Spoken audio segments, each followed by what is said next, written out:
तो हेलो दोस्तों, आज हम लोग बात करने वाले हैं कि हम लोग पुराने खजानों को कैसे ढूंढें। सभी लोग सोचते हैं कि पुराने खजाने आखिर कहाँ हैं और कहाँ हैं।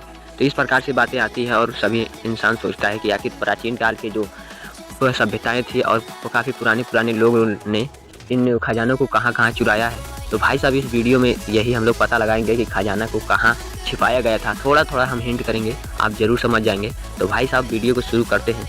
तो हमारे प्राचीन काल में बताया जाता है, यानी हमारे इतिहास पुराने पुराने इतिहासों में बताया जाता है कि जब किसी आदमी की मृत्यु होती थी तो उसके जो जेवरात और जितना भी प्रकार का उसका सामान था उसके साथ गाड़ दिया जाता था। तो भाई साहब, एक चीज़ यह हो गई जो मतलब एक हिसाब से बोला जाए तो जब आदमी की मृत्यु हो जाती थी तो उसके जितने सामान थे उसके कवर में गाड़ दिया जाता था। तो आप इतना हिंट लगा सकते हैं कि आखिरकार क्यों गाड़ दिया गया था। तो भाई साहब, उसके लिए उसका ही धन था, इसलिए उसको उसके साथ गाड़ दिया जाता था। तो भाई साहब, दूसरा स्टेप मैं बताना चाहूँगा कि पुराने खजाने अधिकतर कहाँ पर मिलते हैं। तो आप अभी सुने होंगे कि प्राचीन काल की सभ्यताएं, यानी कहने का मतलब जहाँ जहाँ पर पुरानी पुरानी हवेलियाँ हैं।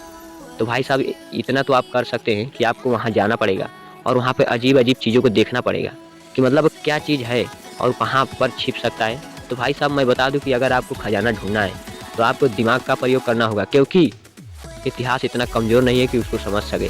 तो भाई साहब, इतिहास से ही हमारे खजानों का पता चलता है। इतिहास में मतलब वो गवाह है कि उसमें लिखा हुआ है कि अगर किसी आदमी की मृत्यु होती थी तो उसके साथ जितना भी खजाना था उसको उसके साथ गाड़ दिया जाता था। और जो लाल किला मतलब किला था, उस किले के आसपास एक नंबर छपे रहते थे जो प्लस का धन का मतलब उस छपा रहता था उसी पर। तो उसी चीज़ को आप ज़रूर पा जाएंगे। तो आपको उस वहाँ पे खुदाई करानी होगी और उस चीज़ के बारे में देखना होगा, क्योंकि हमारे इस जंगल में मैं जहाँ पर बिलोंग करता हूँ वहाँ पे एक जंगल में एक पत्थर गड़ा हुआ था जिस पर प्लस का निशान था और कुछ ही दिनों में वो खोद कर निकल गया। यानी कहने का मतलब वहाँ पे कुछ था, धन का मतलब प्राचीन, वो काफ़ी पत्थर काफ़ी पुराना था। जब हमारे एरिया के मतलब यहाँ सिटी के नहीं आए थे तो उससे पहले का था, यानी कहने का मतलब पुरानी जगहों पर, और वो जंगल काफ़ी पुराना है। तो भाई साहब, आप अंदाज़ा लगा चुके होंगे कि कैसे आप खजाना पा सकते हैं।